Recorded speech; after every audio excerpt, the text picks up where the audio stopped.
L'actualité récente autour de McDonald's et de l'épidémie d'E. coli liée à ces hamburgers Quarter Pounder nous rappelle l'importance capitale de la sécurité alimentaire, même pour les plus grandes entreprises comme McDo.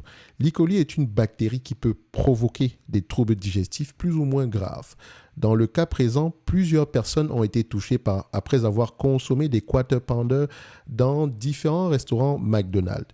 Face à cette situation, l'entreprise a réagi promptement en retirant les produits suspects et en collaborant activement avec les autorités sanitaires. En communiquant ouvertement sur l'incident et les mesures prises, McDonald's a fait preuve de transparence. Cette attitude responsable permet de maintenir la confiance des consommateurs, un élément essentiel pour toute entreprise et surtout dans le secteur alimentaire. Cet incident met en lumière la complexité des chaînes d'approvisionnement. Un maillon faible, comme un fournisseur d'oignons contaminés, c'est le cas présent ici, peut avoir des répercussions importantes sur l'ensemble de la chaîne et engendrer une crise sanitaire. Donc, la sécurité alimentaire repose sur des procédures strictes.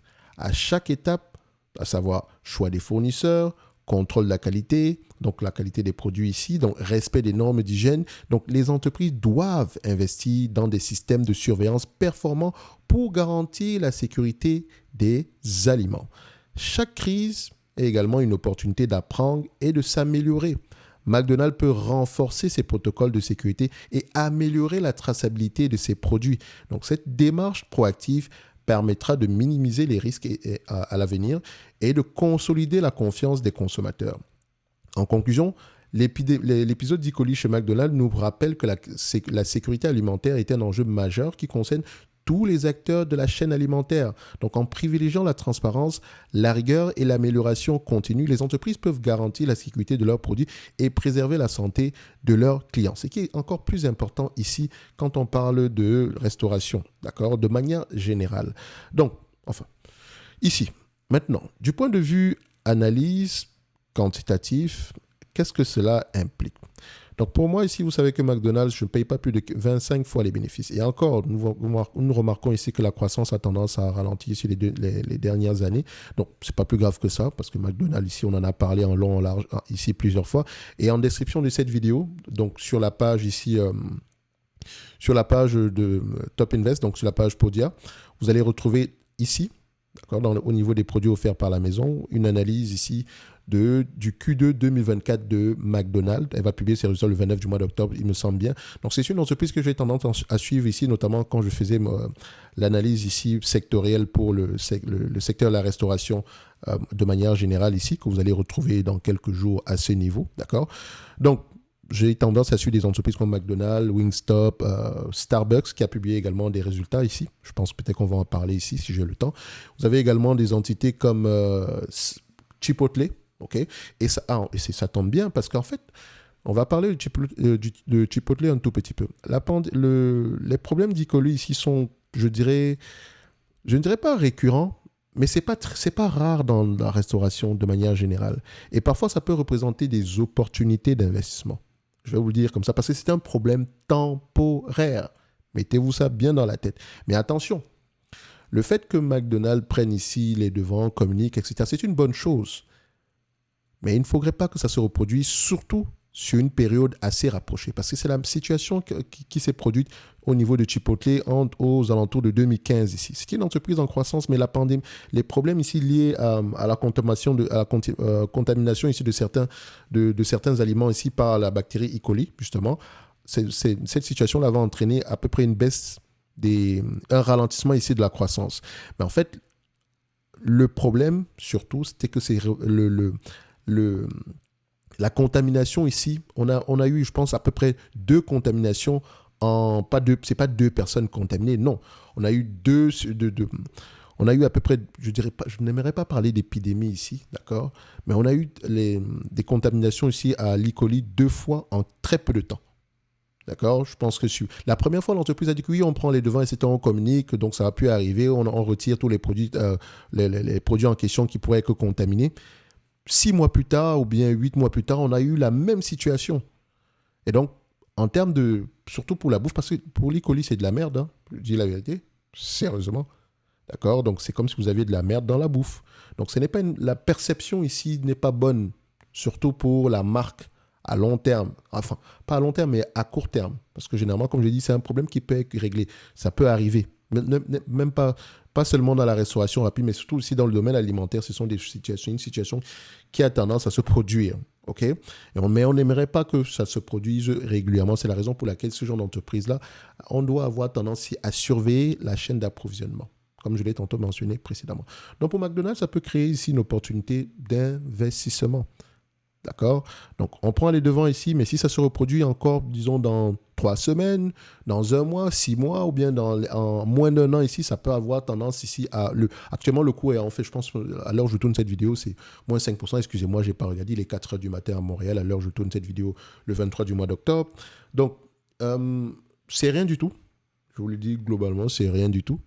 Mais si ça se reproduit, ou bien si on a de plus en plus de personnes contaminées, même après avoir pris les devants présentement, ça pourrait avoir un impact négatif à court terme sur le prix de l'action. Bref, tout ce que je veux dire aussi, c'est que impact à court terme sur le prix de l'action égale opportunité. Donc, c'est pas à cause de cette situation-là que vous n'allez pas investir sur McDonald's. Je ne demande pas de le faire en date d'aujourd'hui, mais cette situation-là peut représenter une opportunité d'investissement. Maintenant, du point de vue quantitatif, McDonald's ici, rappelez-vous, nous sommes le 23 du mois d'octobre, donc généralement ici c'est 24 heures en retard, c'est pas plus grave que ça. Donc ici, c'est une entreprise qu'on va avoir tendance à payer à combien? 25 fois les bénéfices, $346 ici, moins la dette nette en date d'aujourd'hui. Nous avons une dette nette ici de combien? Donc, moi, la dette nette ici, 346, moins une dette nette ici de $71. Donc, on revient là, 346 moins $71. On va faire comme ça. Donc, 3, 4, 6 moins 71. Ça nous donne à peu près aux alentours de $275 l'action. Idéalement, j'aimerais l'avoir vers ces prix-là. Bon, on va se dire la vérité, 314, 275, c'est pas si pire que ça. D'accord, on a une 13% de différence ici. En supplément de ça, on me demande de payer en date d'aujourd'hui $315. D'accord, je le prends avant l'ajustement. Un business qui pourrait me rapporter ici au moins aux alentours de $13,85 d'ici 2026, soit un rendement sur cours aux alentours de 4%. 4,4%. Donc, c'est-à-dire l'entreprise est juste correctement évaluée. Le dividende ici, vous voyez la différence. Hein? Il y a de grandes chances qu'il continue à croître. Ça, ce n'est pas un problème du tout. Okay? Donc, pour ceux qui sont à la recherche d'un dividende ici, votre plafond de verre est à 3,4%, en tout cas au moins jusqu'en 2026, sauf surprise. Okay?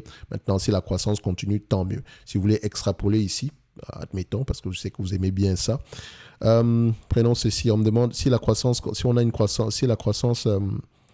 est la même à peu près jusqu'en 2029, d'accord? Si on a, disons, on gagne moins de 6% par là, à 25 fois les bénéfices, c'est pas plus que, on pourrait atteindre ici les $349 ici, si on ne prend pas en considération la dette, ok? Si on prend en considération la dette, je pense qu'on sera à peu près aux alentours de $320 par là, ce qui n'est pas si loin du prix qu'on a présentement, donc, enfin, au 22 du mois d'octobre. Donc, pour moi, ici, c'est une entreprise qui est juste correctement évaluée. Maintenant, si la situation actuelle, notamment concernant ici les problèmes liés à l'E. coli, perdure et que l'entreprise vient nous chercher, je ne sais pas moi, aux alentours des $200, ça pourrait commencer à sentir bon. Ok, ça ce n'est que mon avis. Hein. Ce n'est que, bon, de toutes les façons, je vous ai mis ici, comme je l'ai tantôt indiqué, au niveau des produits offerts par la maison ici, je vous ai mis une analyse ici au-delà des chiffres, du Q2 2024 ici. Donc, après avoir lu les rapports financiers, écouté les conférences call, qu'est-ce que je pense à peu près de ce Q2-là? De manière générale également, pour ceux qui ont accès à l'analyse sectorielle, vous savez à peu près quelle est la dynamique actuelle dans ce secteur d'activité en date d'aujourd'hui. Je pense qu'on a fait cette analyse il y a plus de... Ça fait quoi? Octobre? Ouais, ça fait à peu près 2 mois aujourd'hui, 2-3 mois aujourd'hui qu'on l'a fait. Bref, je vous laisse aller voir ça en description de la vidéo. Pour moi, d'une manière générale, ici, je ne m'inquiéterai pas trop pour McDonald's par rapport à la situation actuelle. Ça pourrait juste créer une opportunité. Après, voilà, ce n'est que mon avis. Je me réserve royalement le droit de me tromper. N'oubliez jamais de lire vos rapports financiers. Un like, un abonnement, ça fait toujours plaisir. N'oubliez pas, si vous avez des questions, en description de la vidéo, vous avez un lien vers mon compte Instagram. Vous pouvez m'envoyer vos questions directement ici. Ça va me faire plaisir d'y répondre. OK? Donc, vous avez également ici, c'est une entreprise qui mérite d'avoir une place dans n'importe quelle watchlist, dont la mienne. Donc, je vais avoir tendance ici à mettre à jour la watchlist en question. Donc, si vous avez accès à la watchlist, vous pourrez à peu près voir la mise à jour ici, ce qui vous permettra ici de pouvoir savoir qu'est-ce que je pense par rapport à cette compagnie. Enfin, de pouvoir identifier des entreprises intéressantes quantitativement en date d'aujourd'hui. Ceci, comme je le disais tantôt ici, ceci n'est que mon avis et non un conseil d'investissement. Merci, au revoir.